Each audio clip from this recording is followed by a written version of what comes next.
You're listening to the Uplevel Your Online Business Show, where wealth is empowering, purpose is crucial, and high vibes are non-negotiable. And now, here's your host, certified business coach and practical woo strategist, Sara J Loureiro.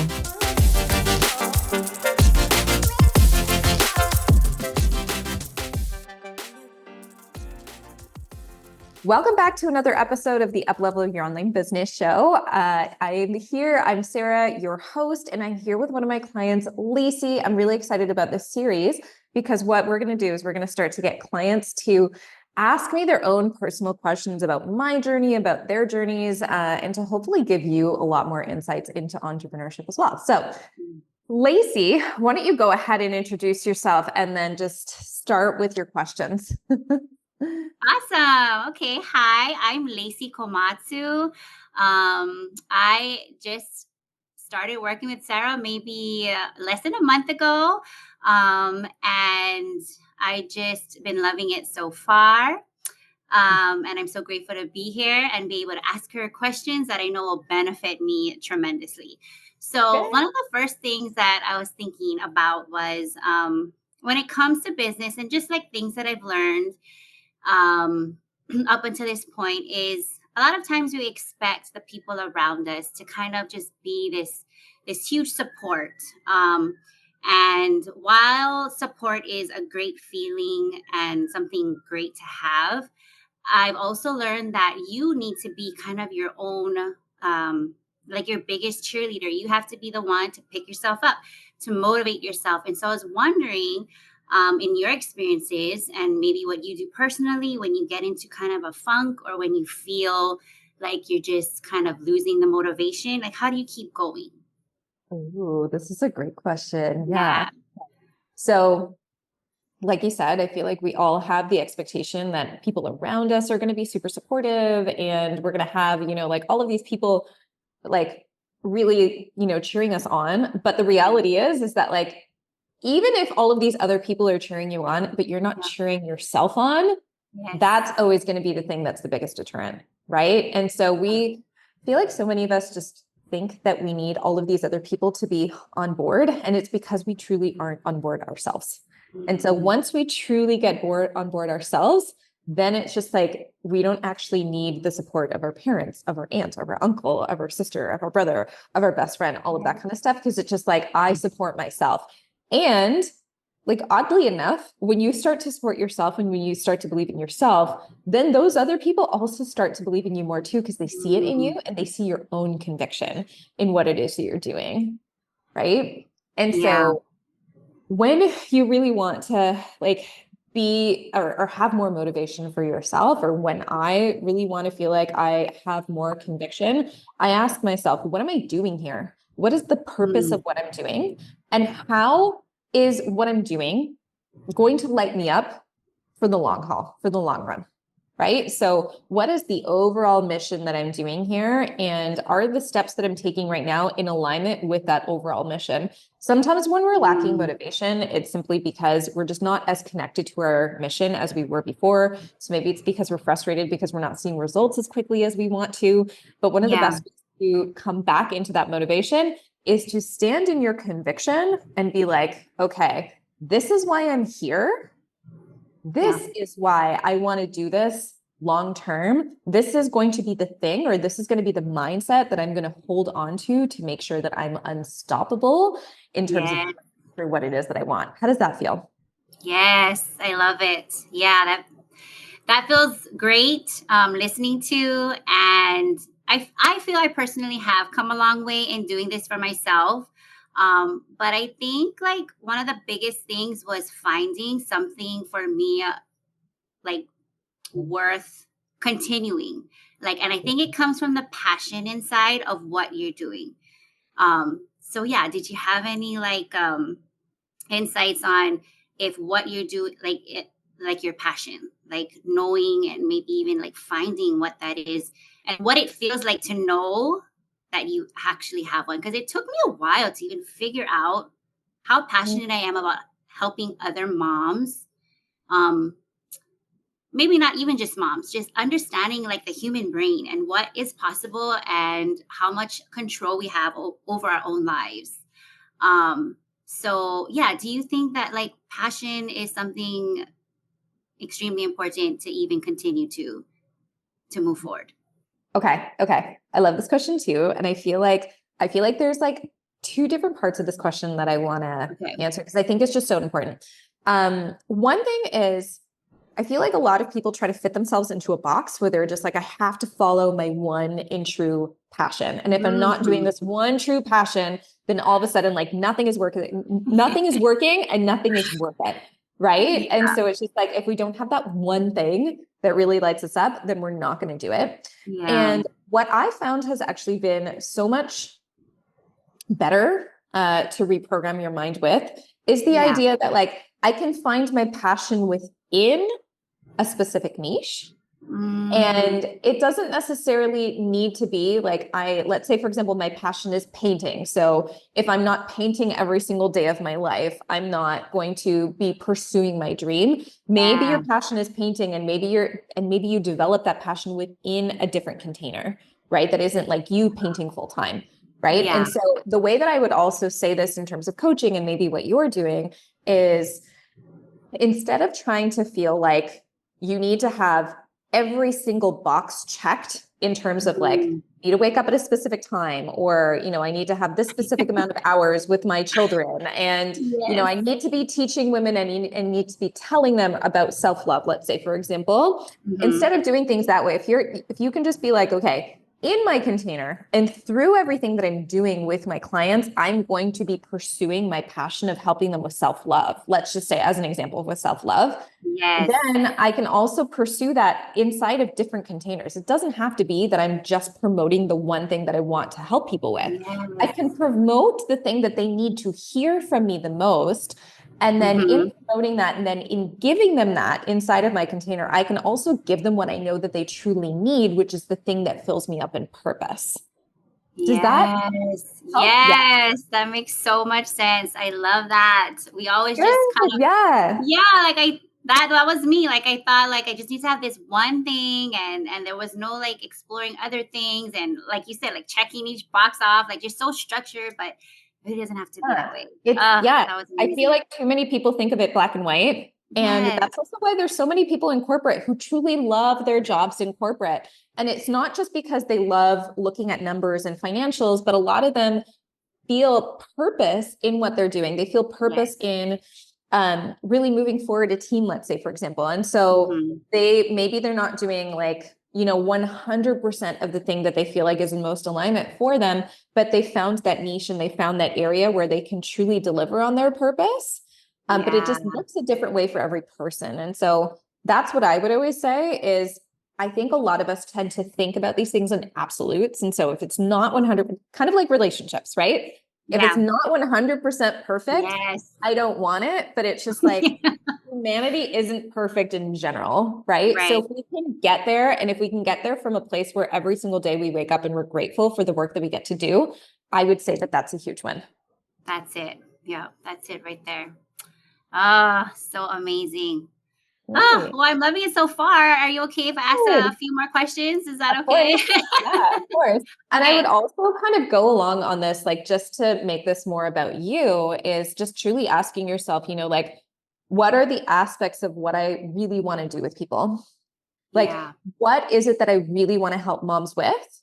Take that and like park it in one area. And then also ask yourself, but what are moms really wanting to hear from me? And what are they truly needing to hear from me? Right? Like, what are the things that are going to make them pay attention? And then if I can get them in through a way that they're going to pay attention, I can give them that thing, but then I can also give them the thing that I know that's truly going to change their life. Because a lot of the times we understand the thing that is going to help other people, but they don't understand that themselves. And so if we're only communicating things from our point of view,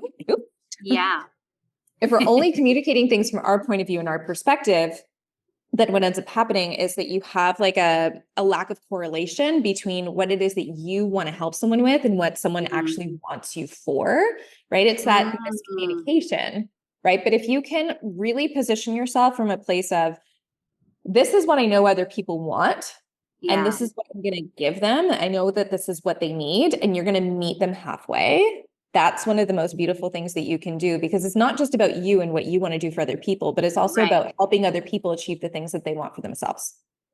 Yeah. Oh man, that's beautiful. Yeah, that's so true. That's a lot to think about, but that's okay, great. good. Yeah. I'm glad that this is going really well for you. Yeah.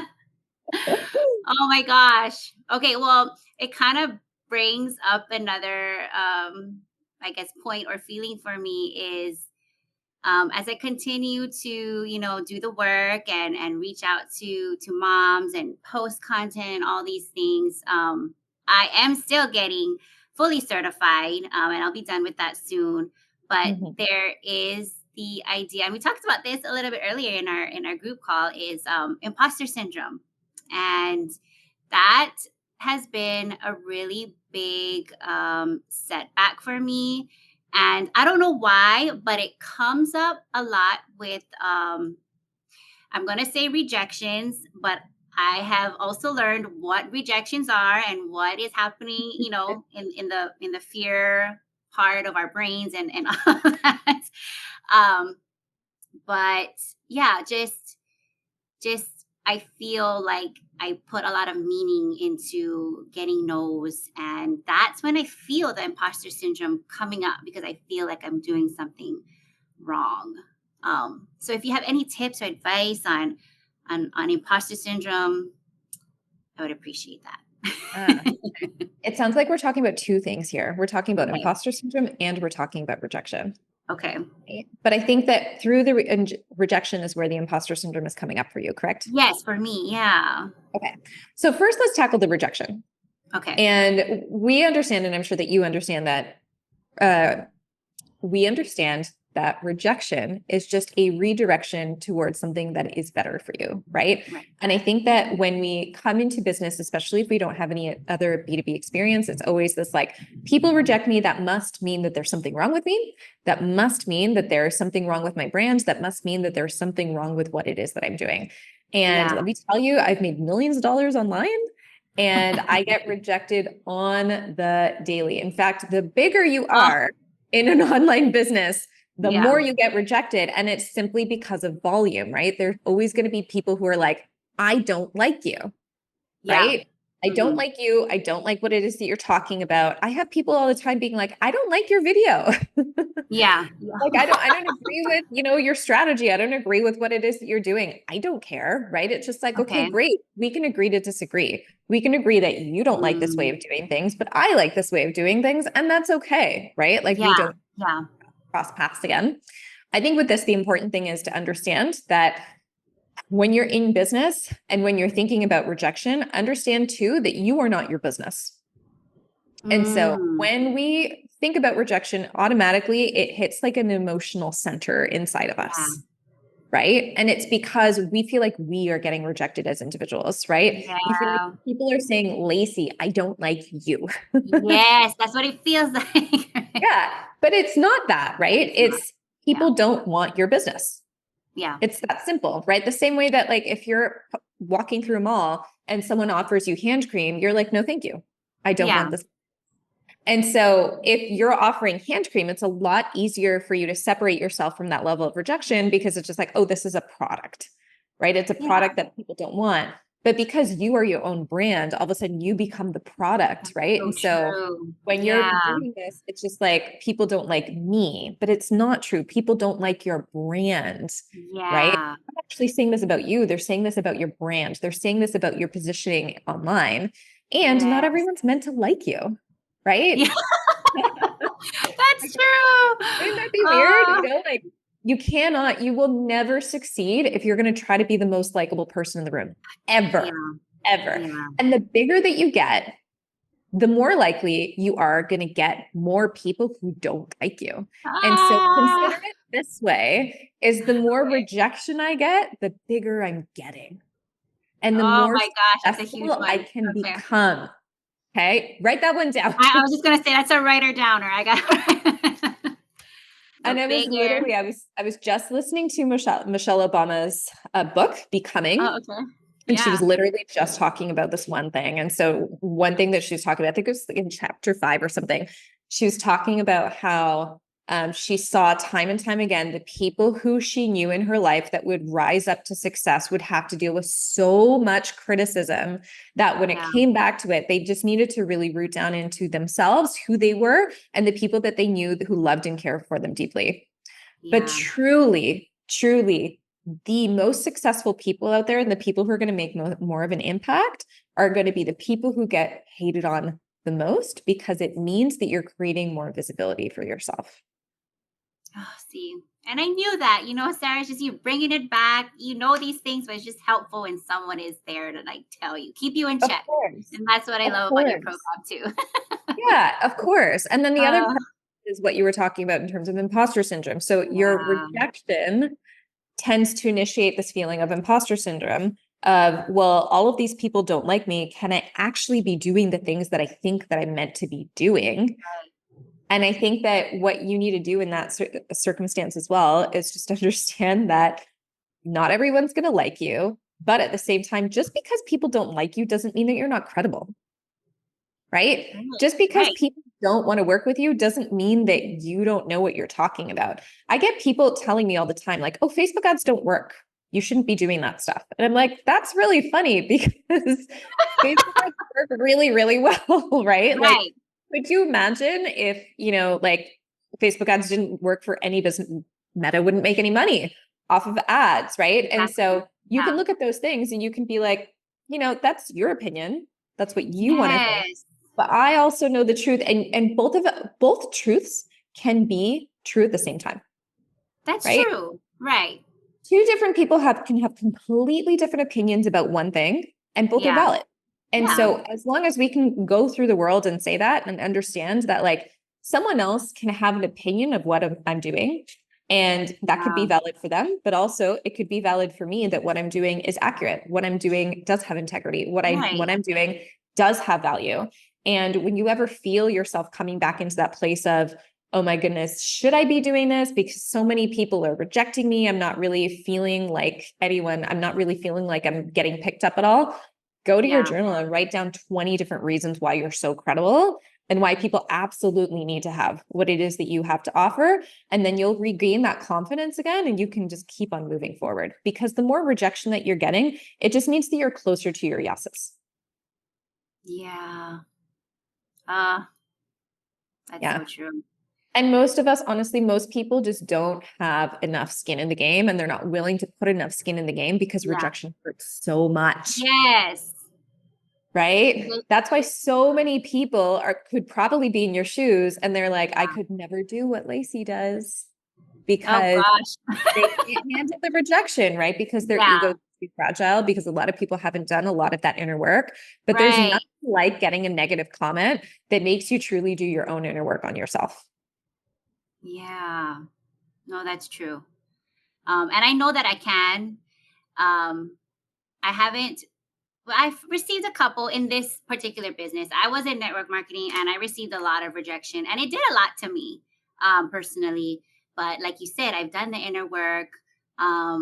It is still something that I wanted to hear your opinion on. And it's great, to hear you come back and say these things.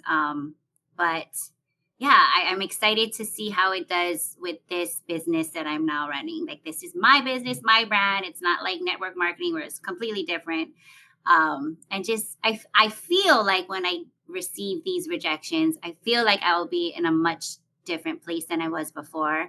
And so I'm excited to take what you just told me and kind of implement it and just keep going from there.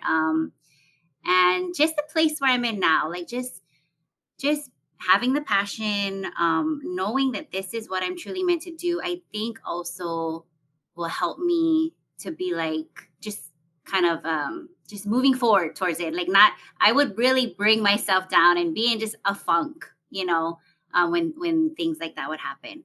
But so. Great. And there's another thing that I wanted to say here that I think would be really helpful is when someone comes to you and they're just like, you're so tall, Lacie, like you're the tallest person ever. If you're not tall, you're going to look at that person. You're going to be like, that's weird, right? Like, why are they saying that about me? Right. But let's say on the flip side, if you've been criticized that you're too tall for a woman your entire life, if someone comes up to you and they're like, you're so tall, that's going to hit a nerve inside of you. Oh, right? And that's going to make you feel like you're not good enough. And so then it becomes that it's not actually what the person is saying. And it's not about what it is that you're saying. It's about how everything is about the reception from the other person. Right. And that own perception. So you own the negative comment. Yeah. When you allow it to mean something about yourself. Yes. You don't own the negative comment when it doesn't mean anything about you. Exactly. So, I'll give you an example too. Like I've had people, this is so funny. I've had people, when I do my Facebook ads, I've had people who have like put in the comments, like, your lips look so full from fillers. And I look at those comments and I laugh because I'm like, I don't have fillers, right? Like I've never done fillers before on my lips. And so if I look at that comment, I can just be like, this is bizarre. I have no issues with the way my lips look, right? Right. However, if I did have fillers in, let's say, for example, that is also probably a cue for me that I have some sort of self-conscious issue with my lips. And so maybe that would target something that's more direct internally. Yes. And so because I didn't have an issue, it didn't target something internally, but I've had other comments where it has targeted something internally, where I'm just like, oh, that actually kind of hurt a little bit there. Yeah. But that's an invitation for you to examine how you feel about yourself. Yeah. And why that comment impacted you. Because if you can utilize that from a place of loving yourself unconditionally and really standing for everything that you do in all of your integrity, all of those comments, it doesn't matter what comment you get, every single one of those comments, you can be like, okay, that's someone's opinion, but I'm not internalizing it because I don't believe that about myself. Yes. Internalizing. Oh my goodness. Yeah. Yeah. That's so true. Good. Great. Yeah. Thank you, Sarah. You're welcome. There. Let's do another question. Do you have another 1, 2 questions? Yeah. What else do you want to tell me? I mean, I feel like the next one, I was going to kind of just bring up the confidence part of everything. But, just from, again, my own experiences and just continuing on this path of business and becoming an entrepreneur, I have noticed that the more action you take, the easier it becomes and the more confidence you gain. And I mean, I don't know if there's like not an equation, but just like a clear cut way for you to maintain your confidence or to gain more, or any like advice you have around confidence, or if it all just ties into what we've been talking about already. Ooh, this is good. This is really good. So I truly believe that confidence comes from embodiment, and it comes from the embodiment of who it is that you want to be, who it is that you're becoming as a process of getting your goals and like doing the things that you really want to do with your business. And so if you are not in that process of becoming, you're always going to have those confidence issues, and you're always going to have that imposter syndrome of like, oh, well, what if I can't do this? But as we know, there's a very big difference between who you are now and who you want to be, right? Who you are now is going to be someone with a little bit more of limiting beliefs, which is fine, right? A little bit more mindset issues to tackle, a little bit more strategy that you need to have. But who you want to become, like once you get to a certain level, you will have had to develop skill sets and mindset work in order to get to that level. And so one of the easiest ways to bypass like the need for more confidence is really just to do that embodiment work and be like, hey, the version of myself that's making 10K a month, or the version of myself who's fully booked with clients, what does she think? How's she standing in her truth? How does she feel about herself? And then you want to do and act and truly feel those ways right now. You want to find different ways that you can adopt those belief systems now and start to translate that into your daily life in terms of your micro decisions that you're making now, so that you're developing those skill sets that over time will get you to that person. Yeah. Okay. So let me just make sure I'm understanding this, because this is like good stuff. So when you talk about embodiment, is it kind of like act like the person that I want to be, I don't know, a year from now, or act like the person who's already making what I want to make in the next 5 years? Is that like kind of exactly. act like her? Yeah. Be her. Act like her. Exactly. Yes. And it doesn't have to be someone that you're not, right? What I like to do in this situation is just like close my eyes. I have a future self meditation, by the way, which is part of the program that you can utilize. Okay. It's in the bonus training. So I highly recommend that you do that one. But basically, you know, close your eyes and really envision yourself 5 years from now, where you have everything that you could possibly want. And then get that future version of yourself to tell you, what are the things that I needed to let go of to get here? And what are the things that I needed to step into? And then another part of this that you can do that's really helpful is start to understand, how is she carrying herself? How is she dressing? How is she taking care of herself? Right? What are the different physical attributes of her that might be different? And sometimes it might just be like, she feels more relaxed. Her shoulders are dropping down her back, you know, like she's like opening herself up to receive more. Or maybe she's like, you know, she's more out there in the game. But just understanding and acknowledging who it is that you want to become and how you can embody that person today, because then eventually what you're doing is you're closing the gap between those two people, because you know that this specific version of yourself that you have right now isn't necessarily going to get you to where you want to go unless you have that upward trajectory of letting go of your limiting beliefs. And that's what I truly believe is about the confidence. And I know that we all struggle with it when we're just starting out, especially, but also when we're scaling. And it's just really important to adopt all of that and also realize that some of the people who are the most successful out there are also just winging it and understanding that they're still also dealing with imposter syndrome. You know, and like, let's normalize that. Let's normalize the fact that a lot of the people that you see that are really successful are probably also just figuring things out. The difference between you and them is probably, one, that they went for it, and two, they're just acting as if. They're allowing themselves to go into it without holding themselves back. Yeah. You know, and I want to be that person. And I mean, part of it for me is, like seeing these other women, seeing these other moms doing it and going for it. And I'm like, I want to be like that. And there's no reason why I can't. Exactly. And I used to think like, no, that's for them, not me. Like I literally used to say those things. But here's the thing. Then what we need to do is we need to understand and decide why we think that it's for them and not for me, right? Why is it for them and not for me? What are the reasons why I believe that for some reason I can't do this thing? And when you look at those reasons, when you actually write them down and you look at them, you're going to start to say like, this is kind of ridiculous, right? Like these but like things that are in me. And at the same time, and I do think that this is something that holds so many people back, is your identity is fluid. You can change your identity at any point in time. You were not born with your identity, right? You were born with your genetics, but your identity is something that you've created for yourself over time.